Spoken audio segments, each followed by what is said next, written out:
哇，我的個天！阿根廷的比賽，梅西真是殺瘋了。今天他要不是一個點球沒罰進去，這又是一個帽子戲法。這樣的一個老頭真是讓人沒法說，無以倫比。他不僅球踢得好，球王級的表現，而且連續3屆在小組賽都把點球踢飛。2018年面對冰島，2022年面對波蘭，這次面對奧地利，梅西的鐵桿粉絲已經在相信老頭是想用踢丟點球的方式回到4年前奪冠的節奏。但是老 K 覺得就有一句話想問，這38歲的梅西怎麼比34歲還要厲害，還要能進球？這到底怎麼搞的？去了美職聯感覺長球了呀。雖然今天肉眼可見梅西的身體狀態並不是太好，但就是能進球，點球踢飞，還能夠再進2個。而且对面的奧地利已經如此的針對球王，平時在場上老 K 和兒子一看，球王根本就不跑動，甚至走都懶得走。但也不知道怎麼回事，那球啊到了禁区就是要找梅西。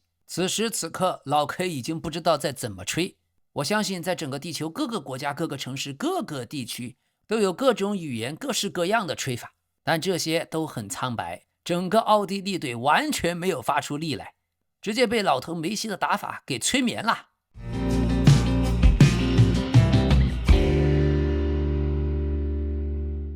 感謝大家的點讚、評論、熱推、分享，感謝您的訂閱。這裡是老 K 足球新聞，一個有溫度的足球頻道。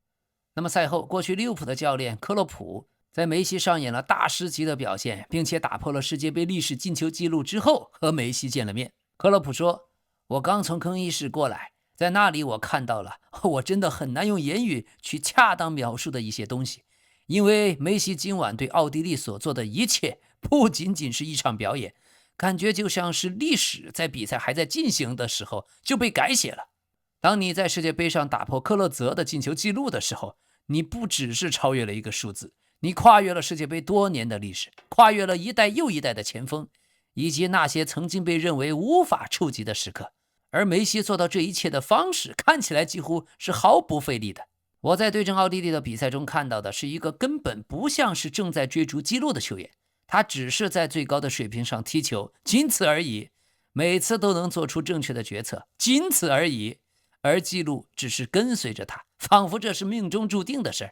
對對手來說，梅西最可怕的是他從來不強求，他沒有流露出急於想進球的樣子，他只是等待，閱讀場上形勢。而當那個時刻來臨的時候，一切為時已晚。我賽後見到了梅西，你甚至看不出他身上有任何壓力，沒有顫抖，沒有像一個剛剛打破歷史性的世界杯紀錄的人那樣的情緒波動。對他來說，這幾乎像是家常便飯，而這一點正是最不尋常的地方。人們會長久地談論克洛澤的紀錄，這當然了，但梅西所做的是將一個歷經幾代人的紀錄變得看起來只是他職業生涯中的又一步，僅此而已。在這個水平上，在世界杯上進球被認為是足球中最困難的事，但是梅西把最困難的事兒變成了在壓力下像例行公事一樣重複的執行的事兒。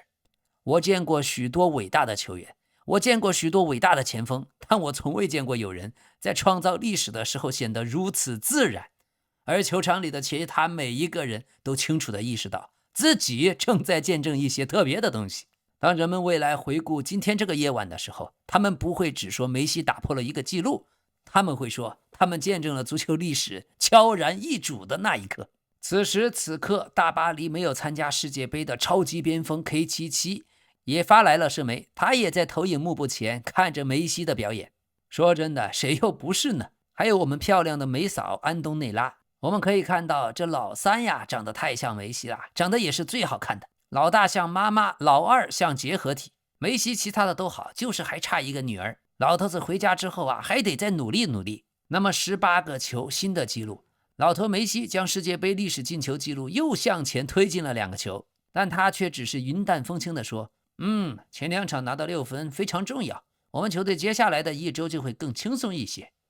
老 K 再次呼籲呼籲38歲的老頭讓他休息一下，不要再上了。可是大家都想起了那句話，瓜迪奧拉說的，只有梅西能夠決定他什麼时候想踢，什麼時候不想踢。今天在梅西獨享了世界杯射手王之後，過去已經退役的克洛澤發來祝賀。我不是一直都說嘛，梅西可不是一般的球員，在我看來，梅西就是足球歷史上最偉大的球員。恭喜你梅西！那麼阿根廷也是第2次在世界杯開局2連勝，並且零封。上一次是在1998年，他們最近的各項賽事9連勝，創下了阿根廷隊自2016年以來最長的連勝紀錄。老夫聊發少年狂，在今天的比賽裡，這個詩句突然有了具象化，而阿根廷隊也得以連續6屆世界杯小組出線，上次小組出局還是2002年。比賽的最後，大家都想着最後一個任意球，老頭能不能完成帽子戲法？但是梅西最後太累了，他自己都笑了。他本來累的是想讓帕雷德斯來打的，但是阿根廷這帮隊友非常懂事，这必須梅西打。場上還有個100歲的老奶奶打出了標語：我都100歲了，我是100歲的梅西粉絲。好吧，老 K 希望大家冷靜冷靜。想想今天的比賽，其實對面的奧地利踢得也很不錯。他們除了最後一傳不行，前面的傳導都挺好，只是進攻確實缺乏箭頭人物，死打地面，抱死了左路，絕不傳中。他們也是這屆杯賽除了阿根廷以外踢得最有條理、最統一、最系統的球隊。主教練朗尼克讓奧地利隊踢出了執行力非常強的戰術，但是沒有辦法，阿根廷的防守體系在利桑德羅·馬丁內斯的帶領下是真穩，愣是不給一點點機會。面對奧地利的高空球，阿根廷雖然個子矮，也防守的滴水不漏，戰術方面也很成功，反擊創造了不少機會。現在唯一的隱患就是阿根廷球員已經徹底的依賴梅西了，所有的球都找梅西，甚至有機會自己能操作的也要硬傳梅西。這越來越像1990年的阿根廷在馬拉多納帶領下的踢法。希望主教練重視一下，阿根廷的前場攻擊群是可以百花齊放的。像小蜘蛛，像老塔羅，還有恩佐，他們應該自己再自信一些，不要給老頭那麼大的壓力。那麼今天也正好是距離1986年世界杯對英格蘭那一場世紀之戰，馬拉多納的世紀進球正好40年。同樣是阿根廷的10號，同樣是世界杯的舞台，梅西在這一天用最好的方式成為世界杯的歷史射手王，也致敬了在天堂的迭戈阿曼多·馬拉多納。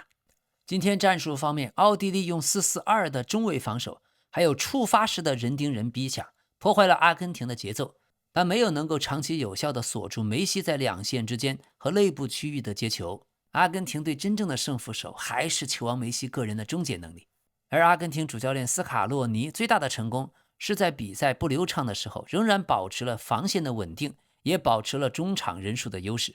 朗尼克的方案只成功了一半，他讓阿根廷踢得不舒服，也讓奧地利在下半場落後的時候有了控球的階段，但失敗在於射門的質量和奧地利球員有時候的情緒控制。總之，今天這個世界杯歷史射手王之夜，阿根廷最讓人警惕的是他們防守的穩定性，2輪零封，而且本場只讓奧地利有1次射正。那麼再想想老 K 說的那句話，我們最幸福的就是梅西還會再踢1年，甚至還會再踢2年3年。足球還在繼續，梅西還在繼續。今年的世界杯決賽，老頭梅西會不會再來一次，然後對着姆巴佩說啊，世界未來會是你的，潛台詞是可現在是我的。好，西班牙4-0狂勝沙特阿拉伯，首功記在中鋒奧亞薩瓦爾身上。老 K 說過多次，2年前的歐洲杯表現最好，我最喜歡的一個奧爾莫，一個奧亞薩瓦爾。奧爾莫的球商技術創造力沒得說，但今天表現更好的是進了2個球的中鋒奧亞薩瓦爾。29歲的他身高只有1.81米，但本賽季在皇家社會各項賽事仍然有18個進球4個助攻。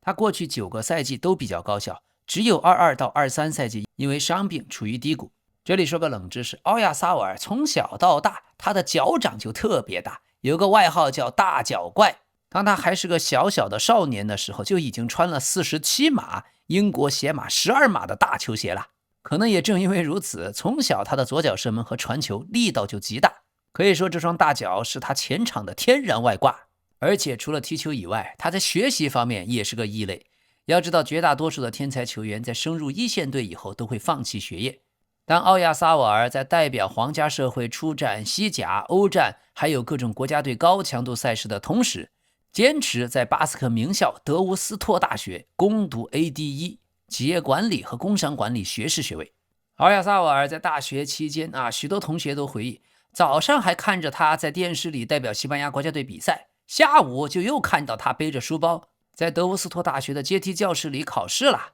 而教授們也沒有因為他的球星身份給他任何降分或者放水，導致奧亞薩瓦爾很可憐，每次都在客場大巴或者下榻的酒店裡瘋狂熬夜複習，但他竟然做到了4年全科都一次性通過。說起這所德沃斯托大學，他有個很了不起的成就，他是图靈計劃的發起者之一，就是他跟荷蘭的格羅林根大學共同主導了教育改革。图靈計劃是為了尋找歐洲各大學之間的共通點，讓全歐洲的學位、學分和能力評估能夠無縫互認。這個計劃直接推動了博羅尼亞進程在歐洲落地，所以這所大學培養了許多影響了西班牙乃至影響了歐洲的精英。而且如果您去毕尔巴鄂旅游那麼德沃斯托大学毕尔巴鄂校区的主樓，它是一座非常宏偉、古香古色的新古典主义歷史建筑，正对着充滿未来科技感的毕爾巴鄂古根海姆美術館。這2座地標是一古一今，是畢爾巴鄂最美的城市天際線。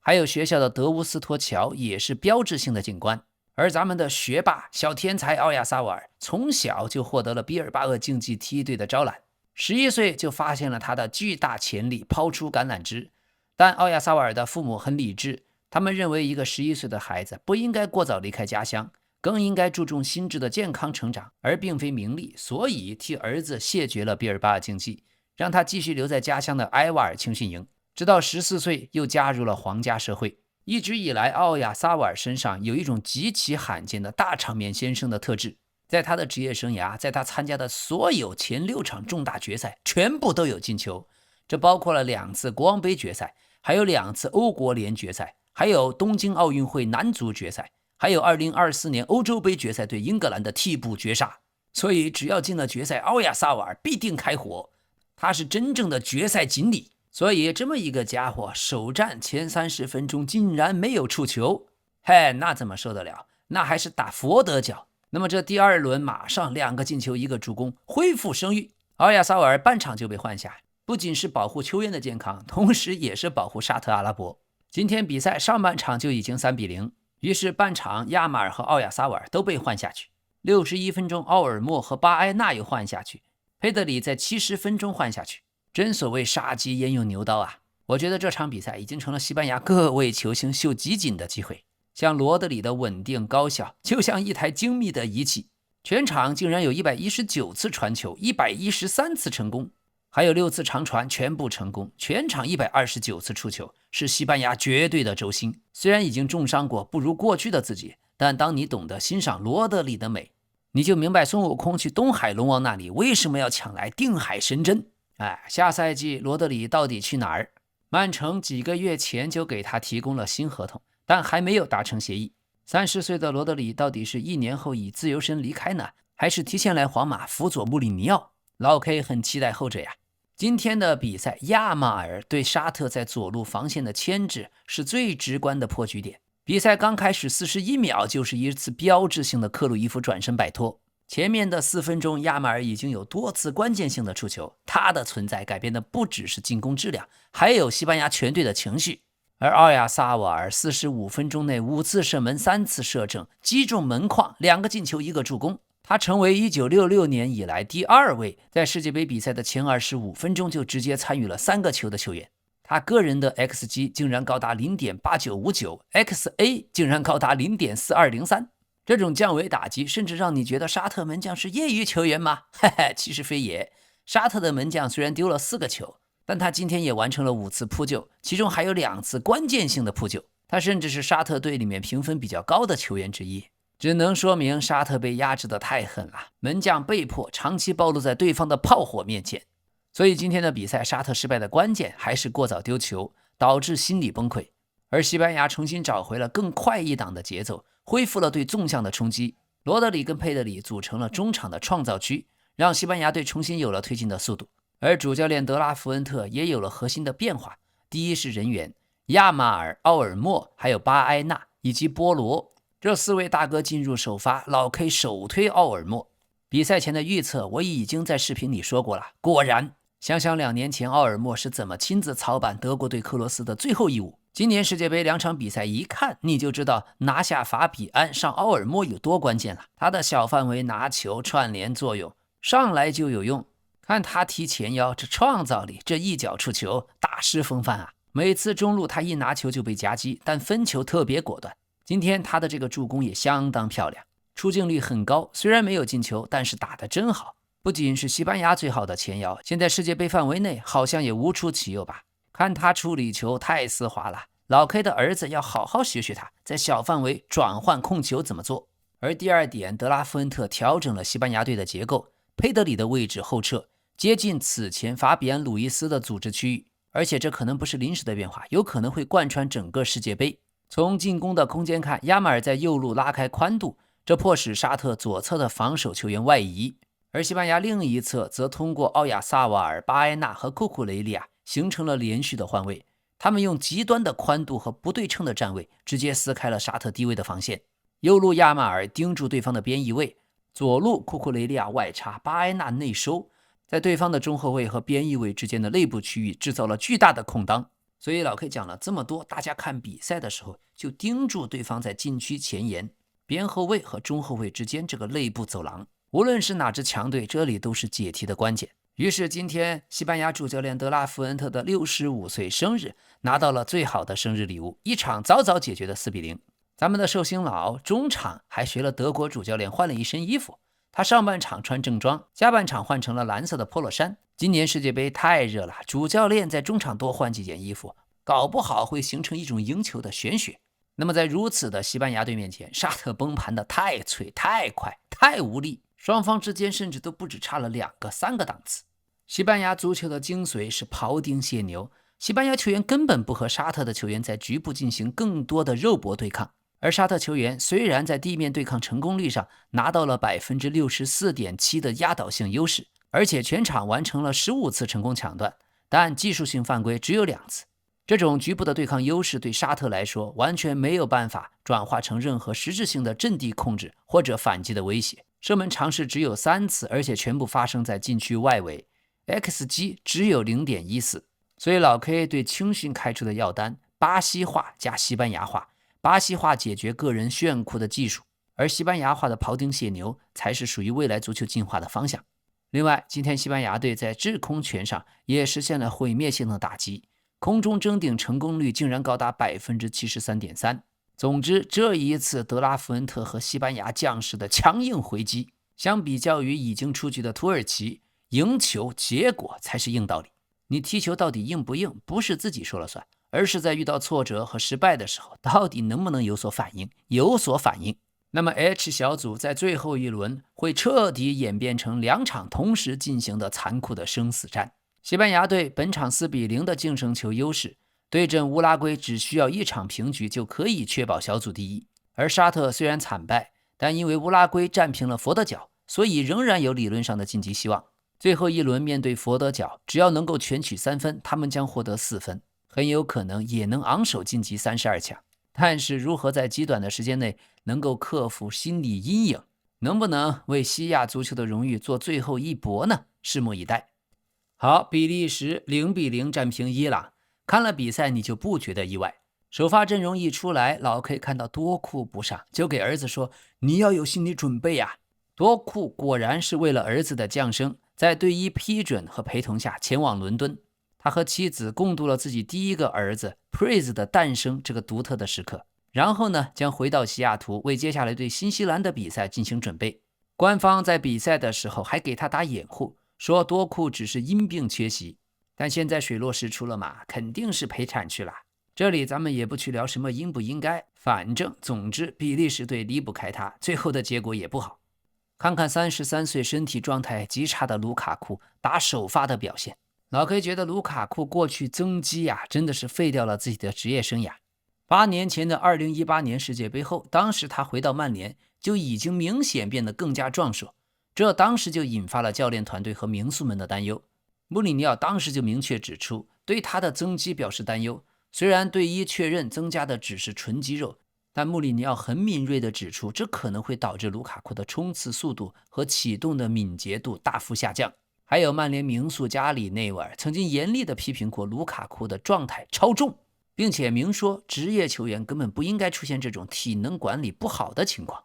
而盧卡庫呢，8年前他自己說，在國家隊嘛增了肌感覺很好，可是回到快節奏的英超，過重的肌肉就成了負擔。他甚至不得不減少去健身房的次數，改喝大量的水，多吃魚，多吃蔬菜，想要減重。而後來他轉戰意甲之後，國際米蘭的營養師和教練組為他量身定制了嚴格的飲食結構，比如引入了純素的飲食結構和減脂計劃，成功將他的體重控制在更理想的狀態。這也是他當年在意甲能夠狀態火熱，帶領國米奪冠的關鍵。但是在他第二次回歸國際米蘭表現不好的時候，前國米隊長貝爾戈米就指出來過，盧卡庫遭遇了嚴重的肌肉撕裂。他這種重型坦克的體型過於龐大，想要完全恢復機能和狀態，需要比普通人更漫長的時間。所以盧卡庫的身體天賦的確是歷史級別的，但是這種重劍無鋒的體格需要完美的減脂才能夠發揮最大威力。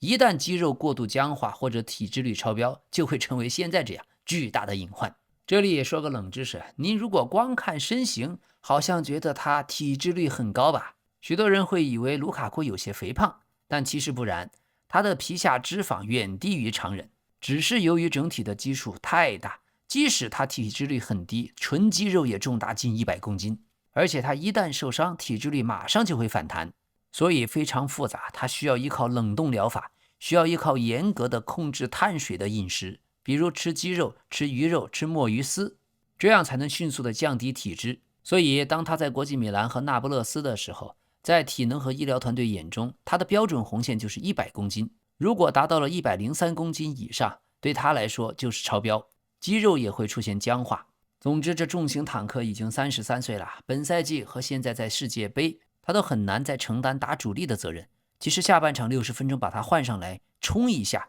也許效果會更好。而比利時隊也是屋漏偏逢連夜雨，66分鐘恩戈伊還被罰下了。當時看比賽的時候，老 K 和兒子真是笑到不行啊！長得嘛，顏值也不行，那個動作也不知道他想幹嘛，想回傳门將嘛，那麼輕，所以逼不得已，低級失誤之後，他只能将對方拉一把放倒。你還真別說，如果那個球放過去被對方進了，搞不好伊朗還真就1-0，3分给拿下。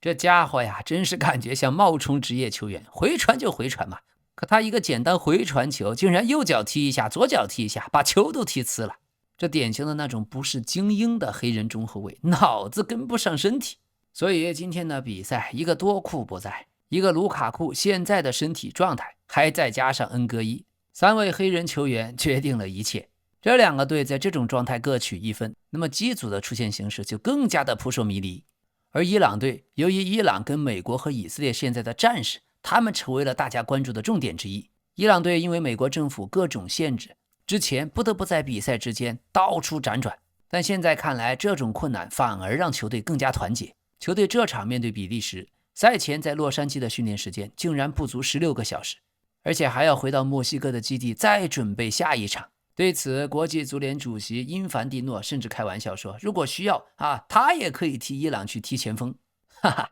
這當然是解決不了問題，只能開玩笑。那麼賽前，伊朗隊是一起觀看了帶有歷屆世界杯片段的激勵視頻，其中包括了貝蘭萬德在2018年撲出 C 羅點球的畫面。那麼本場同樣也是貝蘭萬德再次用關鍵的撲救延續了伊朗出線的希望。這位33歲的門神效力的球隊叫大不利士拖拉機，8年前撲出 C 羅點球就已經一戰成名。但新球迷可能不知道冷知識，22年卡塔爾世界杯小組賽首輪對英格蘭，當時貝蘭萬德出擊的時候，跟隊友侯塞尼的頭部發生了劇烈碰撞，當場就血流如注，面部也出現了嚴重創傷。當時經過長達近10分鐘的緊急救治，而且還試圖咬牙堅持，但沒有辦法，他鼻骨骨折，出現了輕微腦震盪，無法堅持，被擔架抬離出場。也就是他那一次重傷引起了全球關於在足球賽場如何對腦震盪進行保護的廣泛討論。所以貝萊萬德在這方面的推進也算是里程碑式的人物。而在伊朗，他出生在洛雷斯坦省的一個庫爾德族的游牧家庭，家裡面世世代代都是逐水草而居。作為家中养子，放羊是他小時候最主要的工作。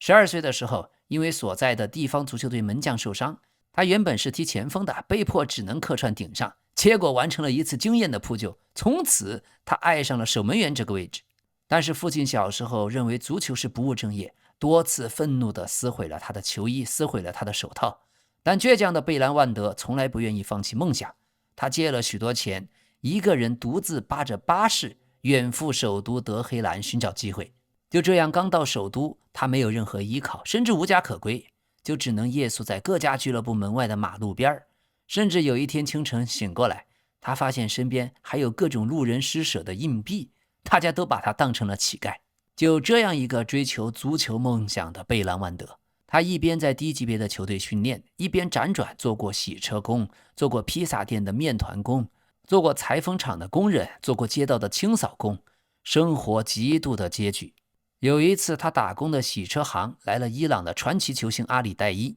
但他因为過度的自卑，羞於向代伊求助，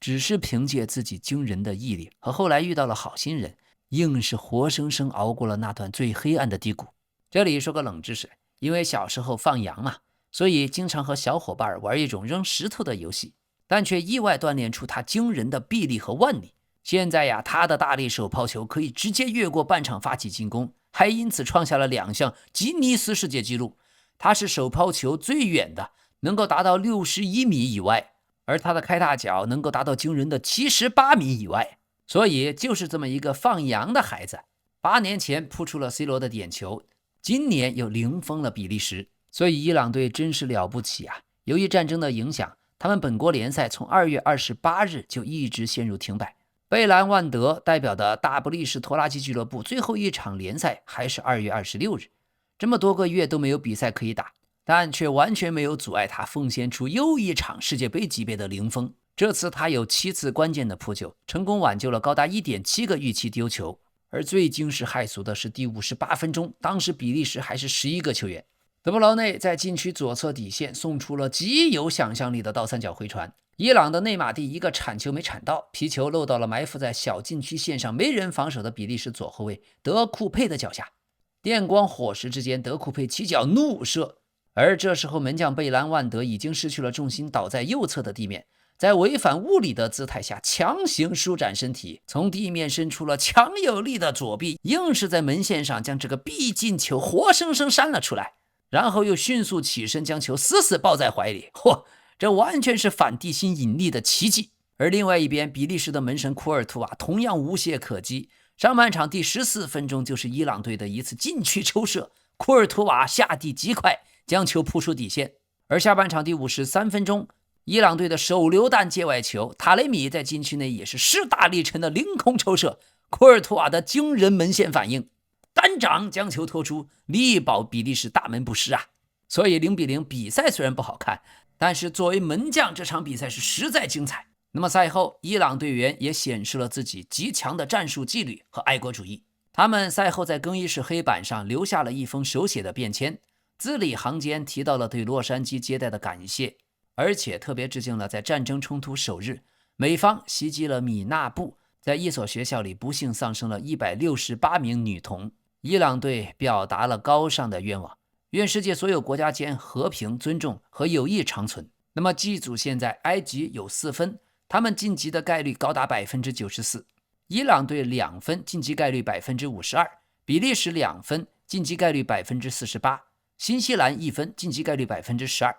OK， 佛得角2-2逼平了烏拉圭，再次創造了奇蹟。這個只有54萬人口，本屆世界杯參賽人口第3少的國家，他們本身晉級世界杯決賽圈，已經是他們的政府和人民認為該國歷史上繼獨立日、繼1991年首次多黨選舉後的第3個里程碑事件。可現在他們竟然連續逼平了2屆世界冠軍西班牙和烏拉圭。要知道佛得角本土聯賽球員的月薪人民幣只有1000到2000元左右，這還是月薪。本場比賽還出現了非常具有爭議性的一幕，上半場第44分鐘，佛得角的中場球員阿勞霍在追防的過程中遭遇了嚴重的膕繩肌肌腱撕裂，痛苦地倒在禁區邊緣。當時一開始，身邊他最近的烏拉圭前鋒比尼亞斯先是上前抱住了他的腿部進行壓迫，因為以為他抽筋兒，所以在協助他。可是呢，烏拉圭隊並沒有停止反擊，在烏拉圭隊完成了斷球並且發起攻擊的同時，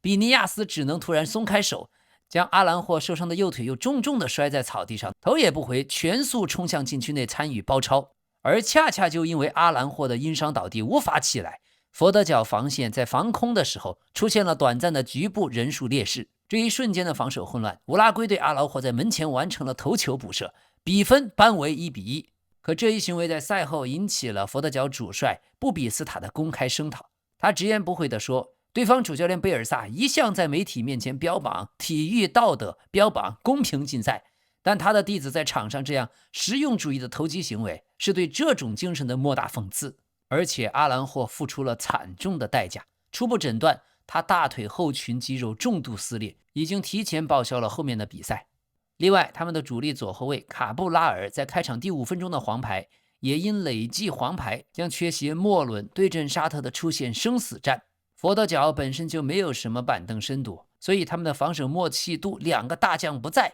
也必將大打折扣。但正是這一支名不見經傳的國家隊，展現了極高的戰術成熟度。他們憑借極致的低位防守的紀律性，憑借超凡的身體對抗，尤其是意志力，佛得角在定位球和反擊策略上極為冷酷的執行力，成功的已經將出現的天平拉向了自己。現在他們憑借表現已經收穫了全球觀眾的喜愛，甚至成為所有人心中的第2主隊。在全球各地許多國家當地的民眾清晨一醒來，看到這場比賽的結果無不震驚，不少人第一反應都是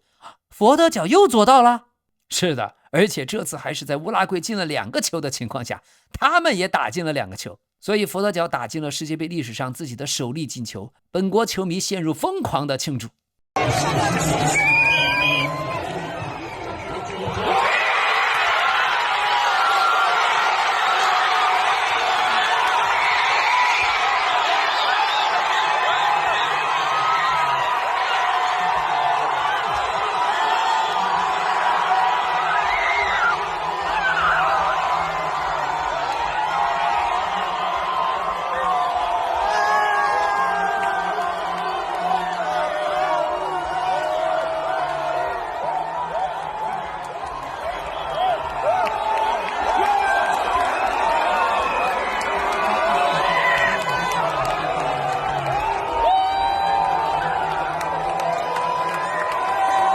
现在人们最關心的是他們40歲的門將沃奇尼亞，他現在是自由身，那麼下個賽季哪一個球隊會搶到他呢？據說現在全球範圍內多支球隊都對他有意，經紀人已經收到了雪片一樣飛來的邀請，這裡面有來自歐洲還有來自中國的各種傳媒公司、廣告公司都想跟他進行形象合作，經紀人就只能在 TikTok 和中國的社交網絡上都給他開了個人賬號。但由於各種請求非常的多樣化，沃奇尼亞本人正在錄製視頻、錄製簽名，再由經紀人寄到世界各地。不過有一點很可惜，中國大陸的國內聯賽是請不了了，因為各級聯賽禁止使用外籍門將。而不少人心中的英雄沃奇尼亞，他在賽後還翻閱了廣告牌，親自把球衣送給了球迷，還答應大家的合影，真是暖心呀。現在佛得角晉級世界杯32強的概率已經來到了67%，但對40歲的沃奇尼亞來說，最